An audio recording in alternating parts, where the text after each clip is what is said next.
This one was sent to us over at our Facebook page, DJ Lala Banderas. So, eto na nga po, ang biyahe ng buhay ni Emma.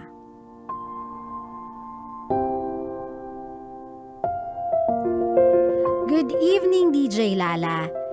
Itago nyo na lang po ako sa name na Emma. May karelasyon po ako na may ka-live-in, pero sabi niya, di na sila okay. Kahit nakikita ko pa din sa Facebook na in a relationship pa din sila. Ano po ba ang need kong gawin?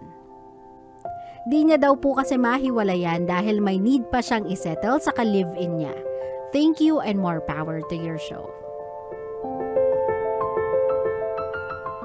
Well, hi sa iyo, Emma, and I hope everything is well with you. I know na meron ka pinagdadaanan, meron kang heartache, or meron kang dilemma ngayon, but I just hope you are in a good state health-wise. Well, anyway, let's go straight to the point.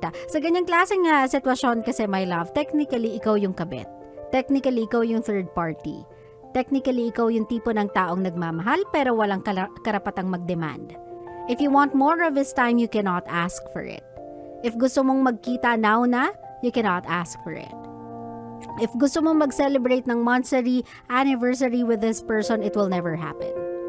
If gusto mo siyang ipagsigawan sa Facebook, hindi din mangyayari. If gusto mo siyang itag sa mga nakikita mong couples TikTok, gusto mo siyang itag sa mga nakikita mong places na pwede niyong puntahan as a couple, you cannot do that as well. Let me also tell you the things you cannot do with this person. Hindi ka pwedeng pumunta sa family reunion mo and ipakilala siya bilang jowa mo. Likewise, hindi ka pwedeng pumunta sa mga family affairs niya nang ikaw ipapakilalang girlfriend niya. Hindi ikaw yung tipo ng babaeng ipapakilala sa parents niya. Kasi technically, you are not that person. You cannot tell him na punta ka dito, malungkot ako, nagugutom ako, may sakit ako, alagaan mo ko. You cannot demand for those things kasi again, hindi ikaw yung girlfriend niya. So if I haven't painted that picture clear enough for you, uulitin ko na lang. My love, hindi ikaw ang girlfriend niya. And until such time na ikaw na yung girlfriend niya, that's the only time you can demand anything from this person. You can ask anything from this person. I don't care whatever issues meron pa siya dun sa jowa niya.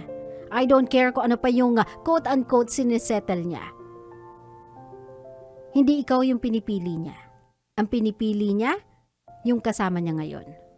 And that is something that you have to realize. That is something that you have to understand.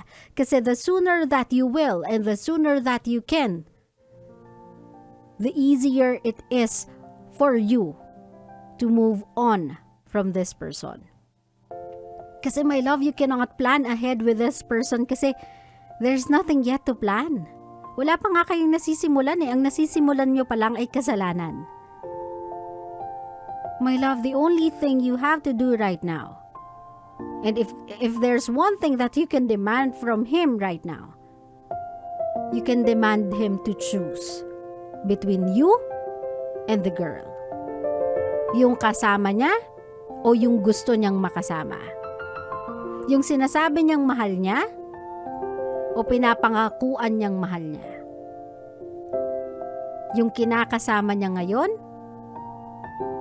o yung sinasabi niyang dahilan kung bakit niya iiwan yung kinakasama niya ngayon. You have to let him choose.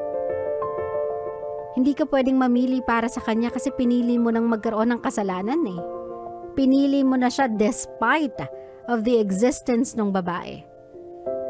So this time around, if there's something that you can do right, you have to make him choose.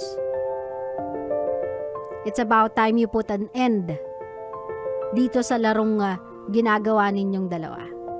Dito sa kasalanang kinocommit ninyong dalawa. It's by time you have to put an end to this.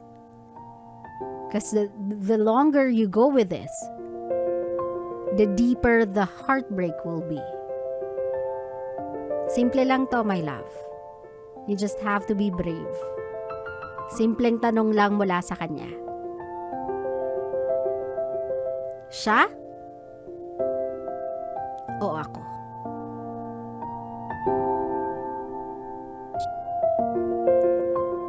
Sa mga kabisyo natin, I know it's kinda hard kapag andun ka na sa moment na kailangan mo nang tanggapin yung katotohanan. Na it's either gonna go your way or the opposite of what you want. Pero in life, we cannot have both. We cannot enjoy yung relationship that we are in without getting hurt. Kasi that's the risk we are taking whenever we fall in love. Kasi even in a even in a normal relationship, andun pa din yung pain eh. Andun pa din yung struggle, andun pa din yung challenges. So let alone in a relationship we're in, technically, wala naman kayo relationship at all. O diba? Kasi ikaw yung tinatago eh. Ikaw yung hindi maipangalandakan. Ikaw yung other person. So kung ayaw mong mapunta sa ganong sitwasyon na parang kailangan mong ikip-kip lahat ng nararamdaman mo kasi you just don't have the right to announce it to the world. The only thing left to do is to take yourself away from that situation. There's no other way than be brave enough na tanggapin na kailangan mo na siyang papiliin. At kailangan mo nang harapin yung katotohanang may posibilidad na ikaw yung nagpasaya. Pero hindi ikaw yung hangganan.